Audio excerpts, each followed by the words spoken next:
नमस्कार, स्वागत है आपका। आप देख रहे हैं गुड लक टुडे। मैं हूं आपके साथ अदिति और मेरे साथ स्टूडियो में मौजूद है पंडित शैलेंद्र पांडे जी। पंडित जी, बहुत बहुत स्वागत आपका। नमस्कार। गुड लक टुडे में आज हम बात करेंगे देवोत्थान एकादशी की। देवोत्थान एकादशी कब है, इसका क्या खास महत्व है और किस तरह से विधि विधान से अगर पूजा की जाए तो इसके शुभ परिणाम आपके जीवन में आएंगे। इन सब के बारे में आज बातचीत करेंगे, लेकिन पहले जान लेते हैं पंडित जी से आज का गुड लक मंत्र।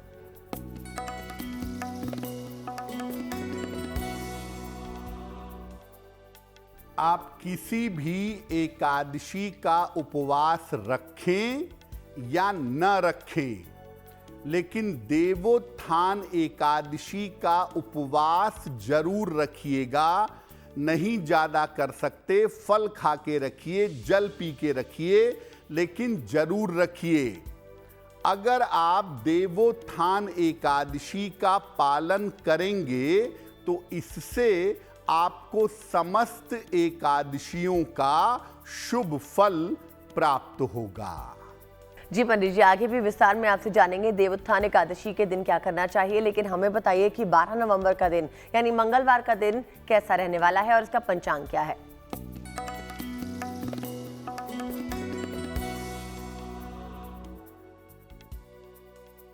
दिनांक 12 नवंबर 2024 दिन मंगलवार। तिथि है कार्तिक शुक्ल पक्ष की एकादशी तिथि, शाम के 4:04 तक। नक्षत्र है पूर्वा भाद्रपद नक्षत्र, प्रातः 7:52 तक। चंद्रमा मीन राशि में संचरण कर रहे हैं। राहु काल का समय दोपहर 3 बजे से 4:30 तक। उत्तर दिशा की तरफ यात्रा करने की मनाही है, लेकिन अगर यात्रा करना जरूरी है, मजबूरी है, तो जरा सा गुड़ खाकर और भगवान का स्मरण करके यात्रा करेंगे तो मुश्किल से बचे रहेंगे। तो जैसा कि हमने जिक्र किया, आज हम बात करेंगे देवोत्थान एकादशी की। सबसे पहले पंडित जी से ये समझेंगे कि देवोत्थान एकादशी का महत्व क्या है। बताइए पंडित जी। जी देखिए, देवोत्थान एकादशी साल की सबसे बड़ी एकादशी है। वैसे तो हर एकादशी अपने आप में महत्वपूर्ण है, मूल्यवान है, लेकिन देवोत्थान एकादशी का महत्व सबसे ज्यादा बताया गया है। क्या महत्व है? माना जाता है कि भगवान विष्णु आषाढ़ शुक्ल एकादशी को 4 महीने के लिए सो जाते हैं योग निद्रा में, और फिर पुनः कार्तिक शुक्ल एकादशी को योग निद्रा से जगते हैं। इन 4 महीनों में देव शयन होता है या हरि शयन होता है, इसलिए इन 4 महीनों में समस्त मांगलिक कार्य वर्जित होते हैं। जब देव अर्थात भगवान विष्णु जगते हैं, तभी कोई मांगलिक कार्य संपन्न हो पाता है। देव जागरण होने की वजह से या देव उत्थान होने की वजह से इसको देवोत्थान एकादशी कहा जाता है। देवताओं का, शुभ शक्तियों का उत्थान होता है, चारों तरफ शुभता पैदा होती है, इसीलिए इसको देवोत्थान एकादशी कहते हैं।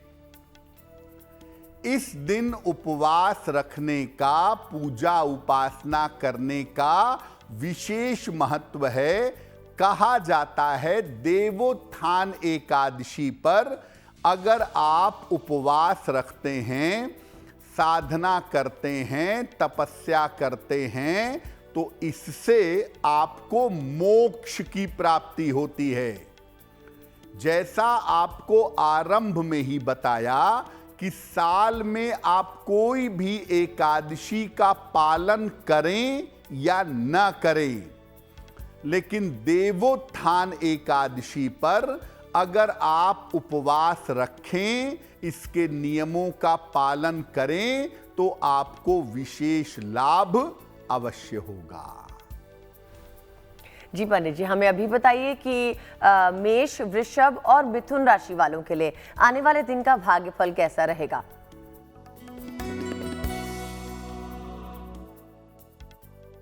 मेष राशि, परिवार में विवादों से बचाव करिएगा। व्यर्थ की चिंता हो सकती है।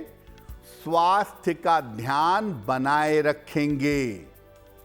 किसी निर्धन व्यक्ति को अगर गुड़ का दान कर दें तो दिन की मुश्किलें कम हो जाएंगी। शुभ रंग होगा आपके लिए लाल और भाग्य का मीटर आपको नंबर दे रहा है 60%। मेहनत ज्यादा होगी, भाग्य थोड़ा कम रहेगा।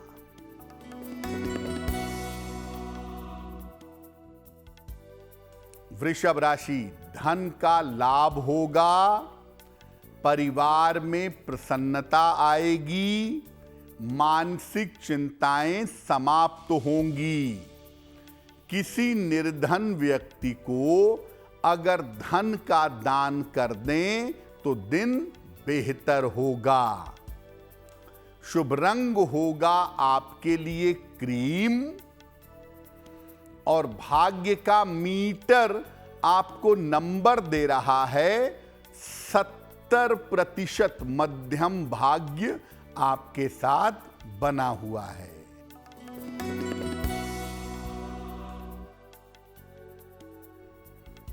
मिथुन राशि, यात्रा के योग बन रहे हैं। करियर में आपको सफलता मिलेगी। रुके हुए तमाम काम आपके पूरे होंगे। खाने पीने की वस्तु का दान कर दें तो दिन बेहतर होगा। शुभ रंग होगा आपके लिए हरा और भाग्य का मीटर आपको नंबर दे रहा है 80%। बहुत अच्छा भाग्य आपके साथ बना हुआ है। तो पंडित जी, हमने बात की देवोत्थान एकादशी के महत्व के बारे में। अब हमें ये बताइए कि देवोत्थान एकादशी के दिन अगर कोई व्रत रखता है तो उसके नियम क्या हैं? शास्त्र कहता है कि देवोत्थान एकादशी पर व्रत रखने के परिणाम सबसे ज्यादा शुभ होते हैं। क्या नियम है व्रत रखने के? अगर आप पूरी तरह से स्वस्थ हैं तो आप निर्जल व्रत रख सकते हैं या केवल लिक्विड लेकर, नींबू पानी पीकर, फलों का रस पीकर भी उपवास रख सकते हैं। अगर आप रोगी हैं, वृद्ध हैं, बालक हैं या व्यस्त व्यक्ति हैं तो केवल एक वेला का उपवास आप रख सकते हैं। अगर ये भी संभव ना हो तो देवोत्थान एकादशी पर इतना प्रयास करिए कि चावल और नमक मत खाइए। इस दिन पूरा समय लगाइए उपासना में। भगवान विष्णु या अपने इष्ट देव की अगर आप उपासना करें तो आपके लिए बहुत अच्छा होगा। आप उपवास रखें या न रखें, लेकिन अपने घर में प्याज, लहसुन, मांस, मदिरा, बासी भोजन का प्रयोग न करें। इस दिन पूरी तरह से सात्विकता बनाए रखें। घर में जो सामान्य भोजन भी बने उसमें प्याज, लहसुन ना हो। देवोत्थान एकादशी पर ओम नमो भगवते वासुदेवाय ओम नमो भगवते वासुदेवाय, इस मंत्र का जितना ज्यादा आप जप करें उतना ही ज्यादा आपका कल्याण होगा। जी पंडित जी, आप बताइए कि आने वाला दिन कर्क, सिंह और कन्या राशि वालों के लिए कैसा रहेगा?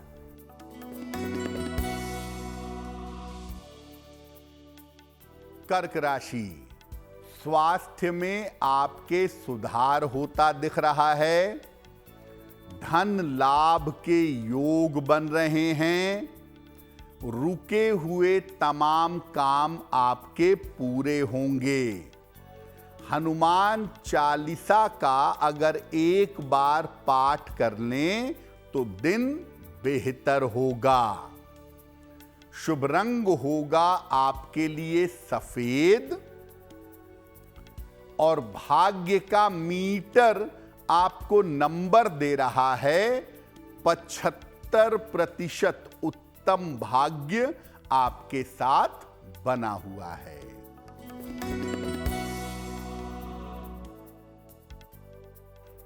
सिंह राशि, स्वास्थ्य बिगड़ सकता है। धन के नुकसान से बचाव करें। महत्वपूर्ण निर्णय न लें। किसी निर्धन व्यक्ति को अगर गुड़ का दान कर दें तो दिन की मुश्किलें कम हो जाएंगी। शुभ रंग होगा आपके लिए लाल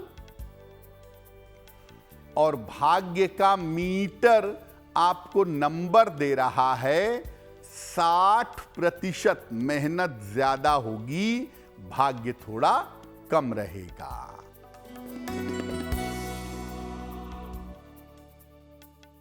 कन्या राशि, करियर में लाभ के योग बन रहे हैं। उपहार और सम्मान का लाभ मिलेगा। संतान पक्ष की उन्नति होगी। खाने पीने की वस्तु का दान कर दें तो दिन बेहतर होगा। शुभ रंग होगा आपके लिए हरा और भाग्य का मीटर आपको नंबर दे रहा है 70%। मध्यम भाग्य आपके साथ बना हुआ है। अब बात करेंगे आपका सवाल की, यानी कि हमारे दर्शकों में अगर कोई हमें सवाल भेजता है तो हम उनके उत्तर हमारे प्रोग्राम में इस सेगमेंट में देते हैं।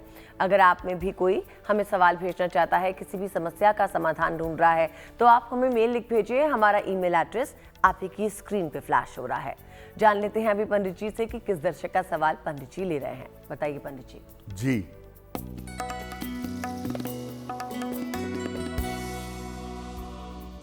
आज का पहला प्रश्न सत्यकीर्ति ने हमें लिखा है और सत्यकीर्ति जी हमें इंदौर मध्य प्रदेश से मेल लिखती हैं। इनकी जन्म की तारीख है 19 जुलाई 1990, 1990। जन्म का समय रात में 9:15 और जन्म का स्थान है दमोह। मेल लिखती हैं इंदौर से। सत्यकीर्ति लिख रही हैं कि मुझे बेवजह की चिंता होती है, बेवजह का तनाव होता है, मेरा स्वास्थ्य भी बेहतर नहीं रह रहा है और वैवाहिक जीवन में भी उतार चढ़ाव बहुत है। तो मैं क्या उपाय करूं जिससे मेरा जीवन बेहतर हो जाए? सत्यकीर्ति, आपकी कुंडली के हिसाब से आपकी ज़्यादातर समस्या मानसिक है। कोई ऐसी बड़ी बीमारी या कोई ऐसी बड़ी समस्या तो दिख ही नहीं रही है, तो आपको चिंता करने की आवश्यकता नहीं है। केवल अपने मन वाले पार्ट को मजबूत करने की ज़रूरत है। एक मोती बनवा के पहनिए और मोती आप चांदी में नहीं, सोने में पहनेंगी।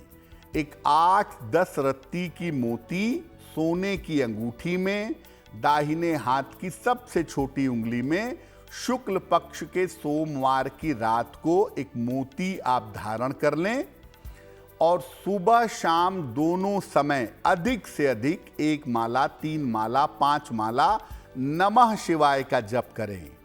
और महीने में 2 एकादशी आती है, इन एकादशियों का उपवास रखें तो आपके लिए बहुत बेहतर होगा। बढ़ेंगे अपने दूसरे दर्शक के सवाल की तरफ, जानेंगे कौन है ये, इनकी परेशानी क्या है, क्या समाधान पंडित जी बता रहे हैं। बताइए पंडित जी। जी,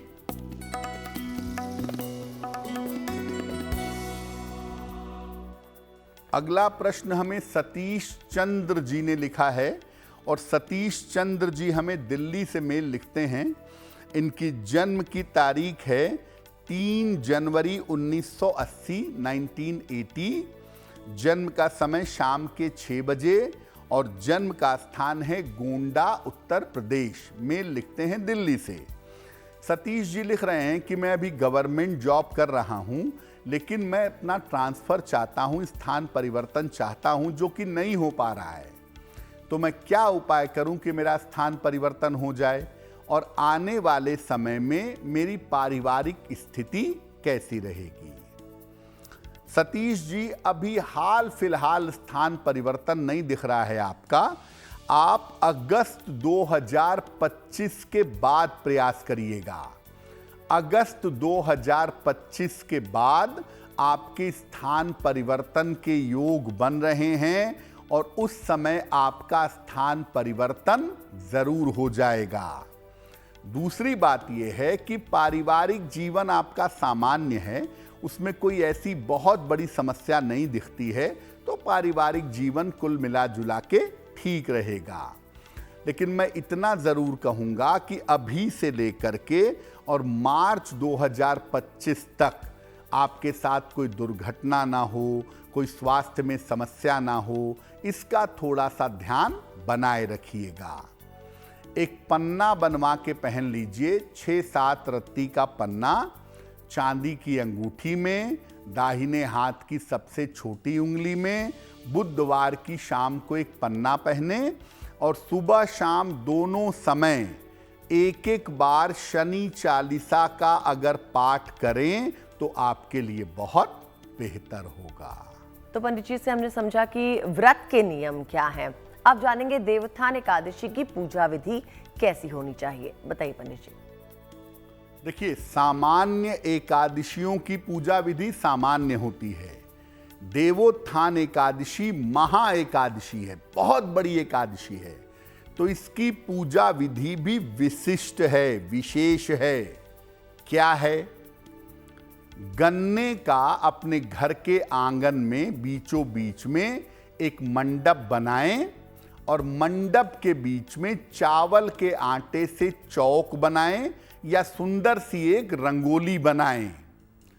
चौक के मध्य में चाहें तो भगवान विष्णु का चित्र या मूर्ति रख सकते हैं। चौक के साथ ही भगवान विष्णु के चरण चिन्ह बनाए जाएंगे, जिसको कि कपड़े से या किसी बर्तन से ढक दिया जाएगा।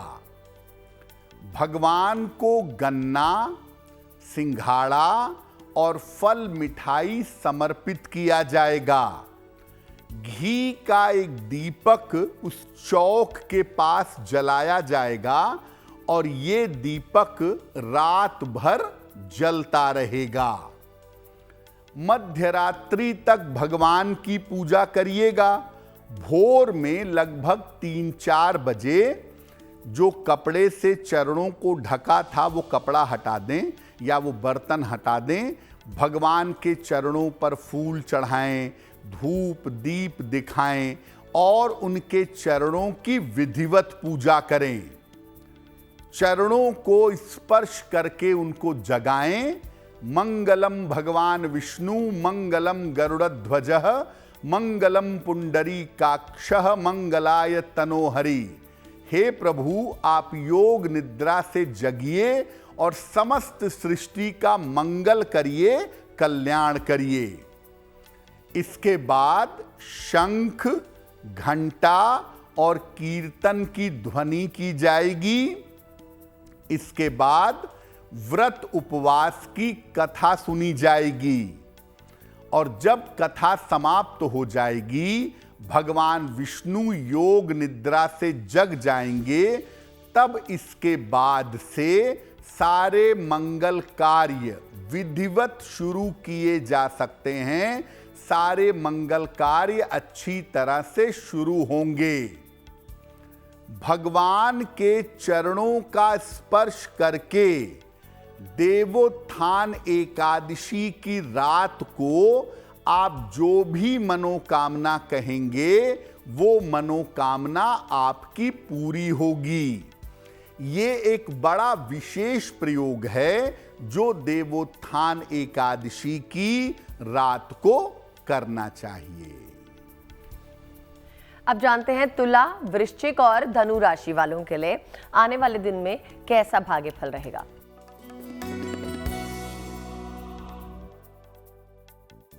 तुला राशि, दौड़ भाग आपकी बढ़ी रहेगी, मेहनत ज्यादा होगी, धन की स्थिति उत्तम रहेगी, स्वास्थ्य में आपके सुधार होगा। किसी निर्धन व्यक्ति को अगर धन का दान कर दें तो दिन की मुश्किलें कम हो जाएंगी। शुभ रंग होगा आपके लिए गुलाबी और भाग्य का मीटर आपको नंबर दे रहा है 65%। जितनी मेहनत करेंगे उतना ही आपको लाभ होगा।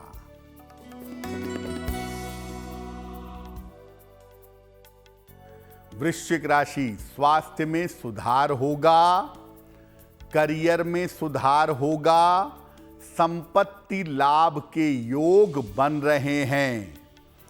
खाने पीने की वस्तु का दान कर दें तो दिन बेहतर होगा। शुभ रंग होगा आपके लिए नारंगी और भाग्य का मीटर आपको नंबर दे रहा है 75%। उत्तम भाग्य आपके साथ बना हुआ है।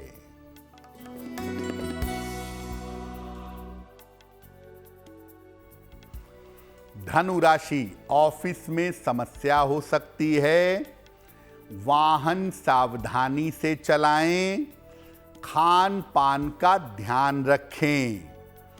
किसी निर्धन व्यक्ति को अगर गुड़ का दान कर दें तो दिन की मुश्किलें कम हो जाएंगी।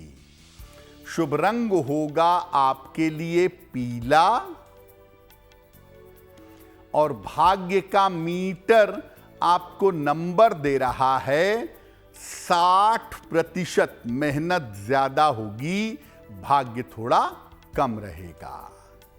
पंडित जी, हमने महत्व समझा कि व्रत करना क्यों जरूरी है, पूजा के नियम क्या होंगे, लेकिन हमें यह भी बताइए कि इस दिन कौन सी पूजा और कौन से मंत्रों का जप करना उचित होगा। देखिए, उपवास का मतलब क्या होता है? उप का मतलब होता है निकट और वास का मतलब होता है रहना, निकट रहना। किसके निकट रहना?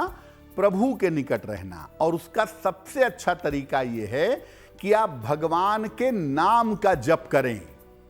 देवोत्थान एकादशी पर सबसे पहली बात, दिन भर श्री हरि के नाम का जप करना चाहिए।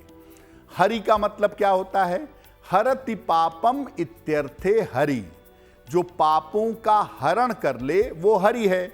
इसीलिए दिन भर श्री हरि के नाम का जप करना चाहिए या अधिक से अधिक विष्णु सहस्त्र नाम का पाठ करना चाहिए। 1000 नाम हैं भगवान विष्णु के इसमें। यस्य स्मरण मात्रेण जन्म संसार बंधनात् विमुच्यते नमस्तस्मै विष्णवे प्रभ विष्णवे। जिसके नाम का स्मरण करने से जन्म मरण के बंधन से मुक्ति मिलती है, ऐसे प्रभु को मेरा नमस्कार है। तो विष्णु सहस्त्र नाम का पाठ करिए। जब एक नाम के स्मरण से मुक्ति मिलती है तो 1000 नामों के स्मरण से आपको लाभ अवश्य होगा। आप चाहें तो दिन भर हरि हरि हरि हरि जपते रहें, श्री हरि जपते रहें, या ओम नमो भगवते वासुदेवाय, ओम नमो भगवते वासुदेवाय इस मंत्र का अधिक से अधिक जप कर सकते हैं। देवोत्थान एकादशी पर कोई भी व्यक्ति अगर मध्य रात्रि में श्री हरि की पूजा करता है और श्री हरि की प्रार्थना करता है तो उसकी प्रार्थना जरूर सफल होती है, उसकी प्रार्थना के शुभ परिणाम अवश्य प्राप्त होते हैं। चलिए अब जान लेते हैं मंगलवार का दिन यानी कि 12 नवंबर का दिन मकर, कुंभ और मीन राशि वालों के लिए कैसा रहेगा।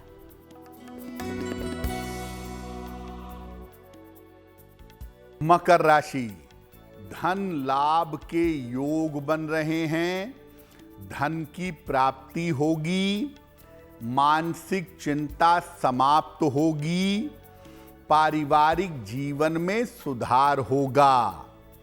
किसी निर्धन व्यक्ति को अगर धन का दान कर दें तो दिन बेहतर होगा। शुभ रंग होगा आपके लिए नीला और भाग्य का मीटर आपको नंबर दे रहा है 70% मध्यम भाग्य आपके साथ बना हुआ है।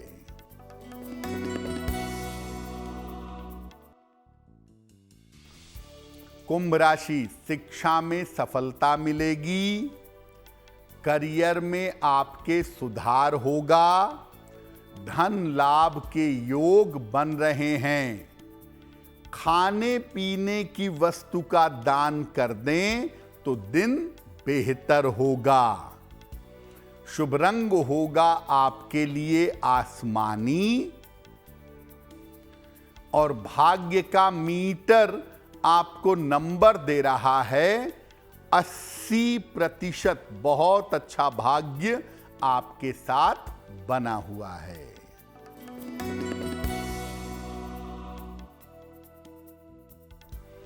मीन राशि, मानसिक समस्या हल होगी, धन लाभ के योग बन रहे हैं, रुके हुए काम आपके पूरे होंगे।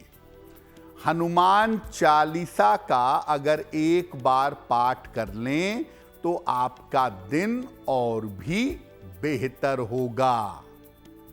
शुभ रंग होगा आपके लिए पीला और भाग्य का मीटर आपको नंबर दे रहा है 90%। सबसे ज्यादा भाग्य आपके साथ बना हुआ है। तो मकर, कुंभ और मीन राशि वालों के जातकों के लिए पंडित जी ने बताया कि आने वाला दिन कैसा है। अब हम बढ़ेंगे हमारे दर्शकों के सवाल की तरफ, जानेंगे अभी किस दर्शक का सवाल पंडित जी ले रहे हैं। और आपको बता दें कि आगे भी हम किसी एक राशि के बारे में बात करने वाले हैं, तो हमारे साथ जरूर बने रहिएगा। जान लेते हैं कौन है ये दर्शक जिनका सवाल पंडित जी अभी लेंगे। जी,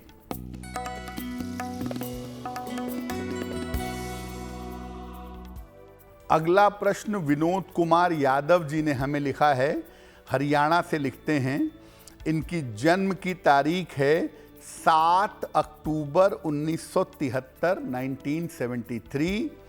जन्म का समय सुबह के 10:05 और जन्म का स्थान है गुड़गांव, हरियाणा। विनोद जी कह रहे हैं कि मेरा स्वास्थ्य पिछले कुछ दिनों से अच्छा नहीं चल रहा है और बेवजह की चिंता मुझे परेशान कर रही है। कब तक ये बेहतर होगी? दूसरा ये कह रहे हैं कि मेरी बेटी काफ़ी बड़ी हो गई है, तो उसका विवाह कब होगा? घर में शुभ और मंगल कार्य कब होंगे? विनोद जी, आपकी जो स्वास्थ्य की समस्या है वो मोटे तौर से आपके पेट से जुड़ी हुई है। अपने डाइजेशन का ध्यान रखें, खान पान में किसी तरह की लापरवाही ना करें, क्योंकि खाने पीने और डाइजेशन की वजह से आपको समस्याएं हो सकती हैं। आपके घर में शुभ और मंगल कार्य ऐसा लगता है कि अगले साल की शुरुआत में होगा, तो आपके घर में आपकी पुत्री के विवाह होने का समय भी 2025 के आरंभ में दिख रहा है। फिलहाल आप ऐसा करें, एक पन्ना बनवा के पहने, 6 से 8 रत्ती का पन्ना चांदी की अंगूठी में, दाहिने हाथ की सबसे छोटी उंगली में।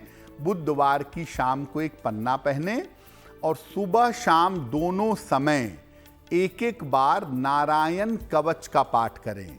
अगर आप ऐसा करें तो आपकी मुश्किलें हल होनी शुरू हो जाएंगी। वक्त है हमारे आखिरी दर्शक के सवाल के बारे में बात करने का। जान लेते हैं कौन है ये दर्शक और क्या परेशानी साझा की है पंडित जी से, ये भी जानते हैं। बताइए पंडित जी।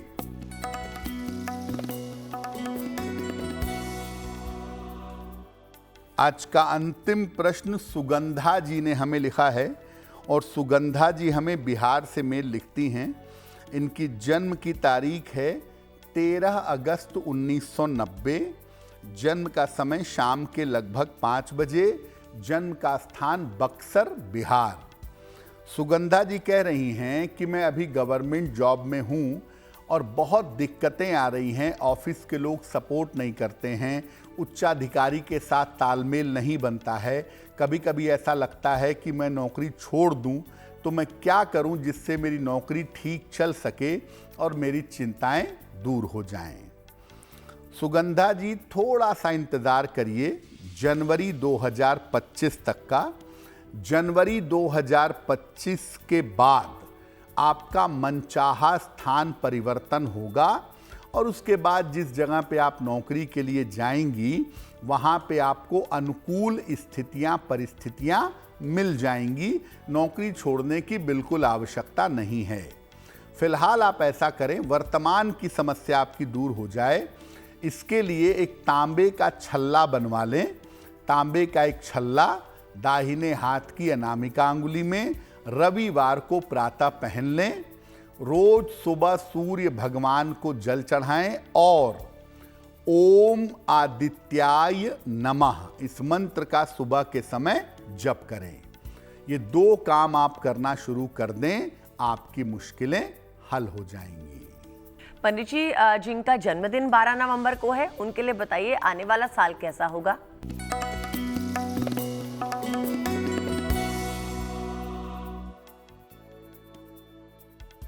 जिन लोगों का जन्मदिन 12 नवंबर को है उन्हें हम सबकी तरफ से जन्मदिन की हार्दिक शुभकामनाएं।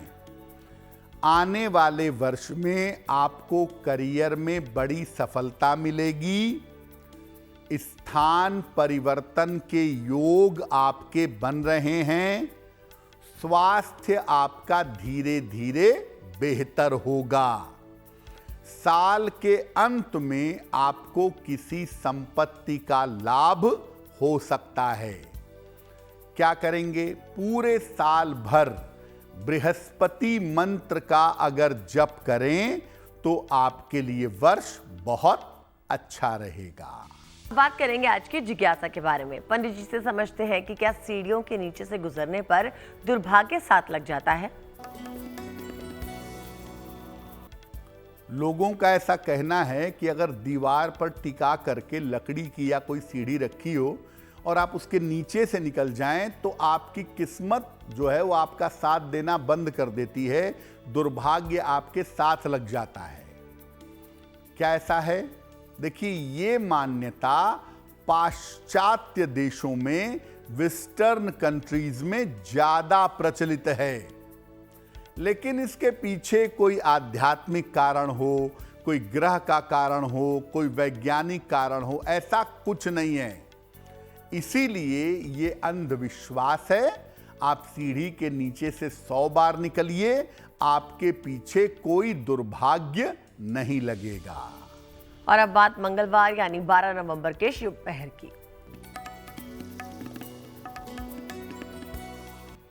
दिनांक 12 नवंबर 2024 दिन मंगलवार का शुभ पहर।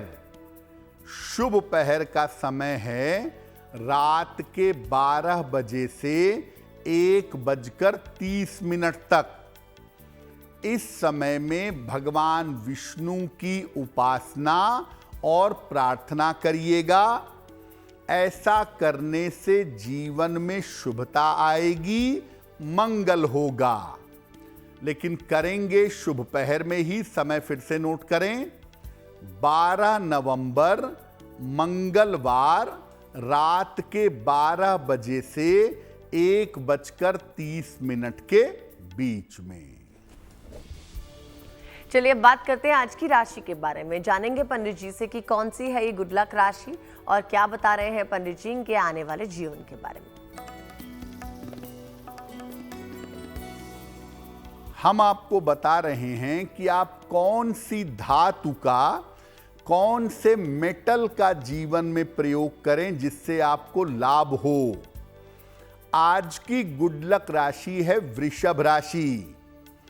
आपको अपने जिद पर और अपने क्रोध पर नियंत्रण रखना चाहिए और इसके लिए अगर आप चांदी का छल्ला पहने या चांदी का कड़ा पहने तो इसको धारण करना आपके लिए शुभ होगा। और अब बात करते हैं आज के महा उपाय की। जानते हैं पंडित जी से आज क्या उपाय बता रहे हैं जो आपके जीवन की दिशा को सही रास्ता दिखा सकता है, बताइए। जी,